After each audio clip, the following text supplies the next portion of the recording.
शिक्षक का स्नेह कहानी। मैं एक शिक्षक हूँ। मेरा नाम संदीप है। गांव के घर से काफी दूर की बड़ी सिटी में नई नौकरी लगी थी। इस शहर में भाड़े का घर लेकर रहने लगा। पड़ोसी के तौर पर घर के सामने थोड़ी दूर पर एक घर था जिसमें एक बुजुर्ग जोड़ा रहता था। दोनों बिल्कुल अकेले थे, मतलब उनका कोई औलाद नहीं था, ना बेटा ना बेटी, यानी कि संयुक्त परिवार नहीं था। मैं एक संयुक्त परिवार का सदस्य था, इसलिए मुझे अक्सर उनके बारे में विचार आते रहते थे। मुझे देखकर बुरा लगता है, इतनी उम्र होने के बाद भी उनकी देखभाल करने वाला कोई भी उनके साथ नहीं है। जब मैं सुबह स्कूल के लिए निकलता था तो देखता था कि दादी जी अपने कपकपाते हुए हाथों से दादाजी को नाश्ता देती थी और दादाजी अपने कपकपाते हुए हाथों से नाश्ता करते थे।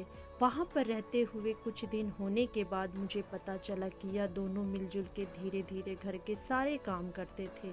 कोई भी उनसे जाकर बात नहीं करता।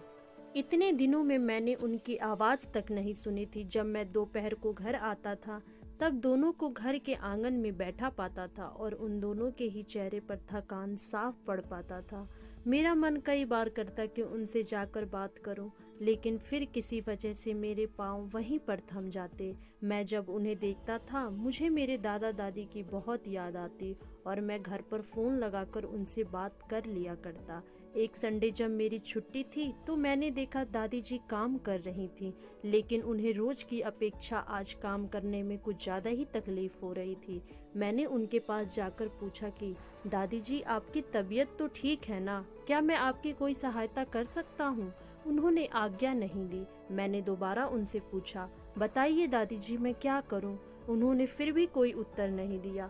मुझे काफी आश्चर्य हुआ। कुछ देर बाद दादाजी वहां आए और वह भी कुछ नहीं बोले। मैंने ही बात को आगे बढ़ाते हुए कहा, मुझे लगता है कि दादी जी की तबीयत खराब है, इसलिए मैं यहाँ आया हूँ। मैं आपकी सहायता करना चाहता हूँ। बताइए मैं कैसे आपकी सहायता कर सकता हूँ? दादाजी इशारों से मुझसे बात करने लगे। उन्होंने इशारों से मुझे बताया दादी जी सुन और बोल नहीं सकते। उन्होंने यह भी बताया कि वह खुद भी बोल नहीं सकते, वह सुन सकते हैं, मेरी बात समझ सकते हैं। उन्होंने इशारों से दादी जी से कुछ कहा और दादी ने मेरी तरफ देखकर मेरे माथे पर हाथ फेरा। मैं उन दोनों की तरफ देखते ही रहा और न जाने कब मेरे आंखों से आंसू बहने लगे। उस दिन के बाद जब मुझे समय मिलता मैं उनके पास चला जाता। वह मुझ पर बहुत सारा प्यार बरसाते।